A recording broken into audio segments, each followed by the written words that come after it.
Olá, queridos amigos, companheiros de leituras, de estudos, de singelas reflexões, companheiros de prece, de união de pensamento e de sentimentos.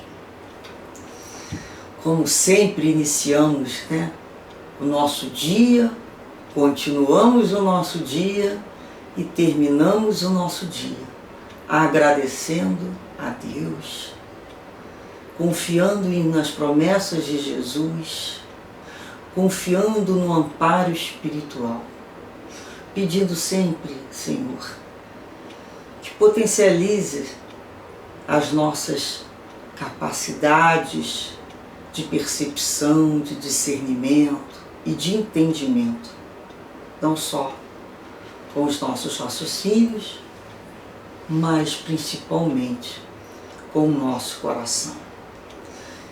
A maioria de nós encontra-se naquele curso, em que estamos fazendo com que o nosso coração se equilibre com o raciocínio. Que a maioria dos nossos conflitos é justamente esse desequilíbrio de uma forma de pensar, de como já sabemos que temos que agir, e aquilo que ainda sentimos, em que ainda é impulsivo e ainda sai de dentro de nós. Então buscamos levar à luz, clarear as nossas emoções, os nossos sentimentos, aquecê-los com o sentimento do amor que Jesus veio nos ensinar.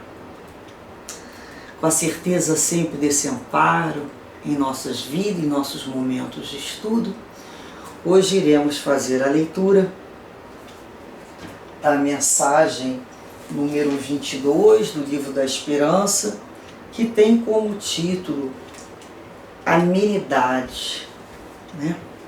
Manuel nos trouxe esse título, Amenidade, e vai falar e vai colocá-lo justamente com a anotação do Evangelho segundo o Espiritismo, no capítulo 9, item 6, que o título é A Afabilidade e a Doçura. Então vejamos primeiramente aqui. A amenidade, é o caráter daquilo ou de quem é ameno, afável, brando, delicado. Então nós podemos falar que Emmanuel está nos tratando dessa situação. E ele vai nos trazer no item 6 o seguinte parágrafo: a benevolência para com seus semelhantes, fruto do amor ao próximo, produz a afabilidade e a doçura que lhes são as formas de manifestar-se. Repararam que ele falou aqui, manifestar-se. Mas quando nós continuamos essa mensagem, que já faz parte da instrução, as instruções dos Espíritos, e essa instrução é do Espírito Lázaro, ele nos diz que nem sempre também devemos confiar nas aparências, ou seja, nessa manifestação de aparência, porque a educação e a vivência no mundo podem proporcionar o verniz dessas qualidades ao homem. Não aprendemos? Como é que devemos, a sociedade, as escolas, as instituições, mesmo a casa, nos ensina como devemos nos manifestar quando queremos ser agradáveis, quando queremos receber alguém, sendo mais agradáveis. Nós sabemos os comportamentos, são quase que padrões. A forma de falar, de manear a cabeça, palavras bem utilizadas. Então ele nos fala aqui que nós nem sempre devemos confiar nessa aparência, porque isso é o verniz que o homem possui, o ser humano possui. quantos existem, né, que possuem ali uma bondade fingida, uma simplicidade que é apenas uma máscara para o exterior, uma roupa cujo corte planejado dissimula as deformidades ocultas. É como aquela maquiagem bem feita, né, escondendo as deformidades. Então ele vai falar aqui que o mundo está cheio dessas pessoas que têm o sorriso nos lábios e o veneno no coração. São brandos, desde que nada os incomode, mas que mordem a menor contrariedade, cuja língua de ouro, quando fala diante das pessoas, transforma-se em dardo envenenado quando falam por trás. Quantas vezes nos deparamos com essas criaturas, que elas falam com tanto sorriso, usam palavras no diminutivo até, palavras bonitinhas, chamam o outro, né, de queridinho, chuchuzinho e algumasinhos mais, mas que a gente não sente naquela vibração a sinceridade. Não combina a palavra que aquela criatura expressa com que ela exala em volta de como vibração. Porque a gente já começa a não se deixar mais enganar pela aparência. A gente já começa a perceber o perfume que o outro traz, a vibração que está por trás daquelas palavras, que muitas vezes é uma palavra mais objetiva, muitas vezes dura, mas que se percebe ali o amor, a vontade de ajudar, a forma que o outro está tendo de se fazer compreendido. Quantas vezes, como pais responsáveis, professores, temos que conversar com aquele que nos responsabilizamos, falarmos de uma forma, mas sim, sim, não, não. Mas que tem amor. Porque as pessoas falam, né? Ah, mas isso traumatiza, às vezes brigar com filho, reclamar. Não, não, o que traumatiza é a vibração da violência. Seja em que palavra ela chegar. Porque quando é violência, às vezes o que chega é o abandono. É uma palavra de abandono, do tanto faz. Então nós temos que começar a aprender a distinguir o que é fruto de um verniz social, que a pessoa está ali se apresentando ou fazendo para angariar ali purpurinas em volta do ego, e o que é a vibração dela. A gente não tem mais que se enganar pela capa de um livro. É só a capa. E às vezes você vai ler o livro, ele não te acrescenta nada de bom. E às vezes vamos ver um livro simples, com uma profundidade que nos adiciona, em que nos convoca a conquistar situações melhores. Não é assim? Então nós vamos aprendendo a parar de ficarmos, né, magnetizados por aquilo que fica ali dourado, brilhoso. Nem tudo que reluz é ouro. Então a gente já vai começar a perceber essas manifestações.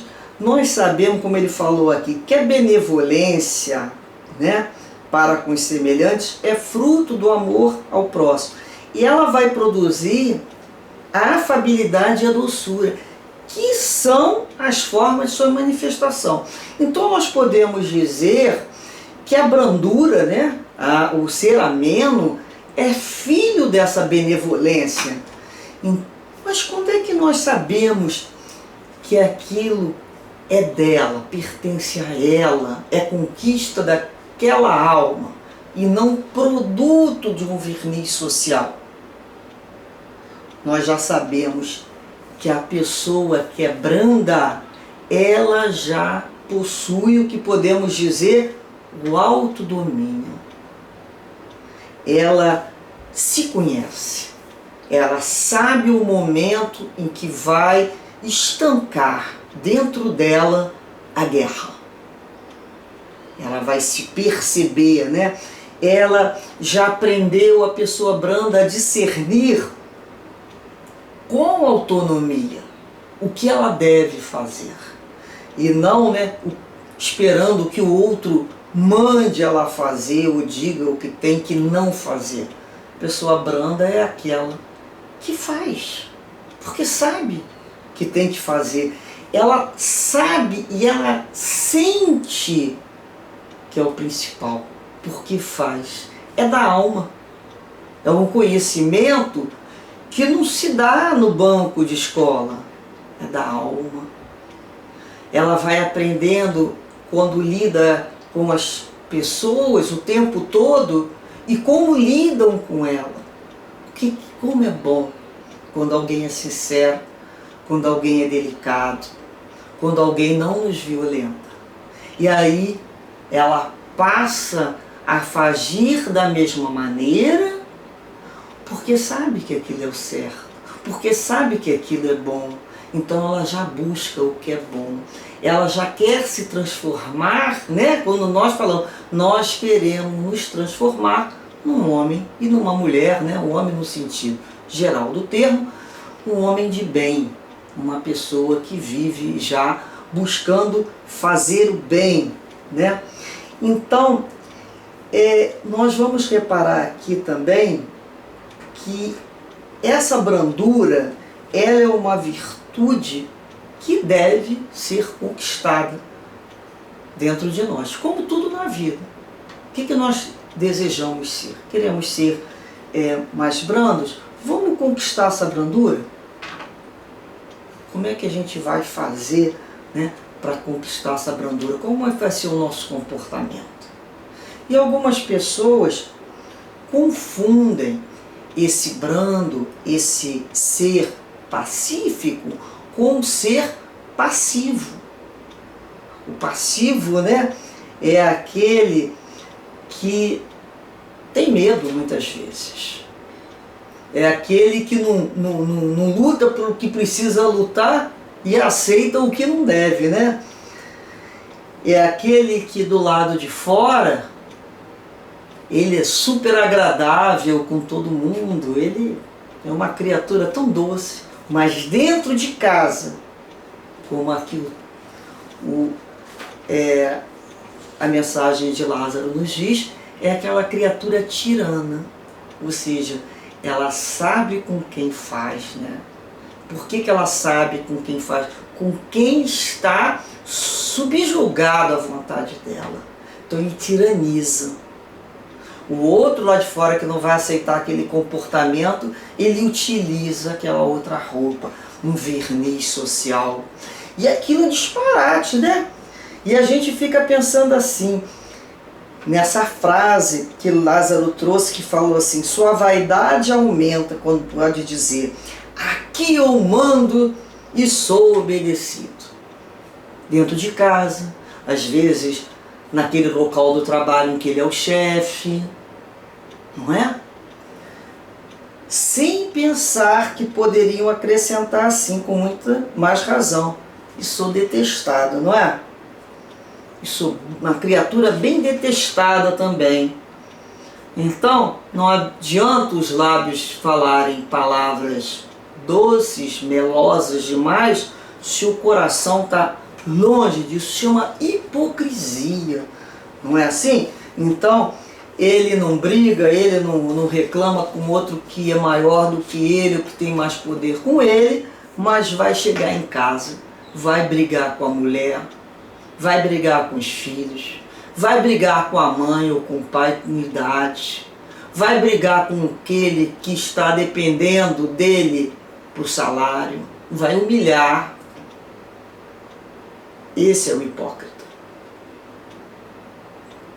Podemos usar a palavra hipócrita, né? Usamos a palavra hipócrita.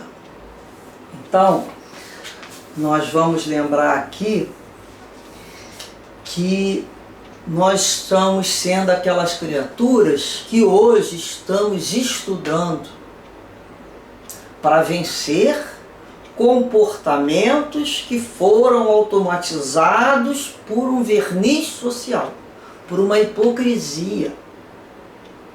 Aquele que condena os atos, né, de uma moral do outro, por mais um pouquinho de perfeição já critica, mas dentro da mente dele é uma podridão. Isso é hipocrisia. Sabe por quê? E nós às vezes achamos isso interessante, raciocinar como Lázaro nos ensina aqui, porque algumas criaturas não estão dependendo disso, nem por questões financeiras sobreviventes. É um comportamento vicioso. Elas se tornaram assim por vício. Não pararam para olhar e falar, não, eu estou sendo hipócrita.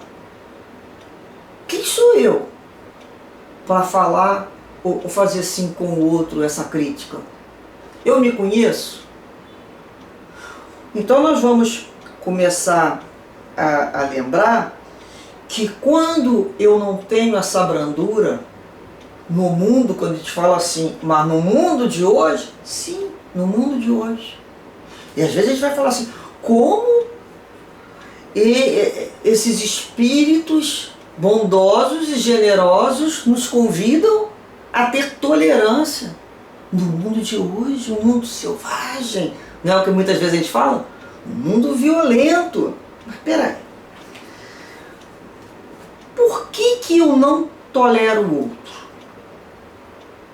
Quando a gente para pensar assim, por que eu não tolero o outro? Primeiramente, é porque eu não me tolero. É porque eu não me compreendo. É porque eu não me conheço. Não é assim? Porque quando eu começo a me olhar, a me compreender, a tolerar minhas imperfeições, trazê-las à tona, não para mostrar para o outro, não é disso que estamos falando, para que eu reconheça. Que emoção foi essa que eu senti? Coragem. Coloca aqui, ó. Orgulho. Raiva. Egoísmo. Mexeu na minha vaidade. Chegou a arrepiar. Reconheci? Dói? Ah, dói. Sou eu? Sou eu. Quantas vezes ainda sou reativa? Mas o objetivo do estudo com o Evangelho é filtrar. Eu não estarei mais reagindo a impulsos externos, porque quando eu falo que o outro é egoísta, orgulhoso, vaidoso, violento, e ele me atinge, é porque ele encontra em mim ressonância naquela emoção. Senão não sairia. Então eu ainda tenho. Por isso ele conseguiu acionar aquilo em mim. Porque eu sou ainda essa criatura. Podemos ter em diversos graus, mas eu ainda estou nesse patamar evolutivo. Ainda trago dentro de mim esses instintos ruins, esses impulsos. Então eu falo, não, eu não quero mais colocar aguinha nessa plantinha, né, desse impulso negativo. Eu quero já aprender a me melhorar. Então é aquela hora assim que eu vou parar, que eu vou olhar, eu vou refletir com a coragem da fé e vou modificar. Inicialmente, calando-me, que já é uma grande conquista, né? Porque naquela hora que o sangue sobe, que sangue desce, e que pressão vai, que pressão abaixa, vamos tomar um banho frio? Vamos acalmar. Essa bateria de escola de samba, né? Que tá o coração. Vamos acalmar. É banho frio? Vamos beber água? Vamos respirar? Vamos fazer uma prece, que é o principal. Então, eu estou me vigiando. Nessa hora que eu percebo esse descontrole, eu estou me vigiando. Então, vigiar e orar. Agora eu posso orar. Porque eu já me vigiei, eu percebi que agora eu preciso, mais do que nunca, orar. Mais do que nunca, pedir a Jesus para me fortalecer os ombros para suportar e não mais sair de mim. Nem a hipocrisia e nem aquela verdade que vai machucar o outro. Aquela verdade em que vai, né, envolver o outro numa crítica destruidora. Olha, eu vou te falar a verdade. Não, não fale essa verdade dessa maneira, porque a gente já sabe as verdades. Não é assim? Então a gente começa a aprender a se comportar com um pouquinho mais de doçura, de uma forma mais amena na vida do outro. Não precisamos mais ser aquele furacão, aquele maremoto na vida do outro. Não. Nós já queremos chegar na vida do outro levando um pouquinho mais de delicadeza, finura, educação espiritual. A gente pode falar finesse espiritual. Não o maneirismo social das etiquetas que estamos falando de comportamento aprendido, só não. É quando a gente fala, nossa, que alma elegante é aquela. Elegância da alma, da sua vibração. Então paramos para observar o outro pelo seu perfume espiritual. Então, Emmanuel nos traz aqui em sua mensagem assim: surgem sim as ocasiões em que todas as forças da alma se fazem tensas, semelhando cargas de explosivos, prestes a serem detonadas pelo gatilho da boca. Momentos de reação diante do mal, em que a fagulha da mágoa assoma do íntimo, aviventada pelo sopro do desespero. Entretanto, mesmo que a indignação se te afigure justificada, reflete para falar. Filtro, né? A palavra não foi criada para converter-se em raio de morte. Imagina-te no lugar do interlocutor. Se houver deficiência no concurso de outrem, recorda os acontecimentos em que o erro impensado te marcou a presença. Se algum companheiro falhou involuntariamente na obrigação, pensa nas horas difíceis em que não pudestes guardar fidelidade ao dever. Em qualquer obstáculo, pondera que a cólera é bomba de rastilho curto, comprometendo a estabilidade e a evolução da vida onde estoura. Indiscutivelmente, o verbo foi estabelecido para que nos utilizemos dele. O silêncio é o guardião da serenidade. Todavia, nem sempre consegue tomar-lhe as funções. Isso, porém, não nos induz a transfigurar a cabeça num vulcão em movimento, arremessando lavas de azedume e inquietação. Conquanto se nos imponha dias de fraqueza e esclarecimento, é possível equacionar harmoniosamente os mais intricados problemas sem adicionar o fogo da violência às parcelas da lógica. Dominemo-nos para que possamos controlar circunstância. Chefiemos as nossas emoções, alinhando-as na estrada do equilíbrio e do discernimento, de modo que a nossa frase não resvale na intemperança, na falta de moderação. Guardar o silêncio quando preciso, mas falar sempre que necessário a desfazer enganos e a limpar raciocínios, entendendo, porém, que Jesus não nos confiou a verdade para transformá-la numa pedra sobre o crânio alheio, e sim, num clarão que oriente aos outros e ilumine a nós.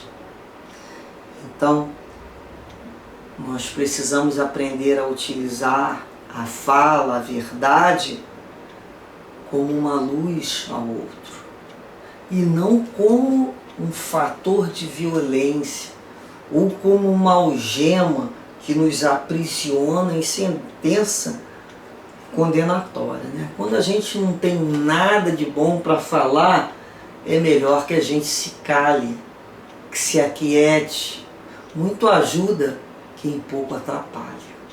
Então a gente vai lembrando, né, desses adágios populares e percebendo que se o outro aciona dentro de nós o que ainda nos perturba, precisamos nos conhecer. É para que a gente se conheça. O escândalo há de vir. Eu preciso me conhecer. O meu escândalo. Me conhecer. E aprender a decidir o que eu quero da minha vida. É esse comportamento ou eu já estou aqui para um novo padrão de moral? Então, no momento que eu quero um outro padrão, eu faço essa escolha. Mas, quando eu me conheço, reconheço, entendo que eu ainda luto com essas dificuldades para tolerar esse meu lado sombrio, eu preciso, com a outra mão, reconhecer que o outro é um filho de Deus, assim como eu, que tem as mesmas dificuldades, está na mesma luta, no mesmo esforço e vai cair, como eu caio. Então nós vamos relembrar que somos filhos de Deus, espíritos imortais, em diversos degraus de uma escada, de uma escola evolutiva. Cada um no seu degrau. Se eu não respeito o outro, é porque eu não me respeito. Se eu acuso o outro que ele aciona em mim o pior, como tolerar um mundo violento, porque eu ainda sou uma criatura violenta. E às vezes chegamos ao ponto de fazer violência com a gente para implantar a paz. Como se ainda acreditássemos que guerra faz paz. Não faz, não é? Já não aprendemos? Então é a hora que aprendemos a permitir que a natureza siga o seu curso, entendendo que nós não iremos dar um salto evolutivo só pelo fato de ler, entender e compreender, que essa natureza não vai dar um salto. Que vai ser dia a dia, um passinho de cada vez, reconhecendo, tolerando aquilo que ainda somos e buscando nos dominar no intuito de nos transformar. E dessa maneira ampliamos a tolerância para com o outro. Porque assim como eu, como você, como é bom encontrar uma pessoa branda de coração, não é? Que possamos um dia contagiar-nos uns aos outros, não mais pela violência, mas sim pela brandura, pela benevolência, pela delicadeza da alma. Que Jesus assim nos ampare e fortaleça esse nosso projeto de conquista do nosso ser imortal. Muita paz, graças a Deus.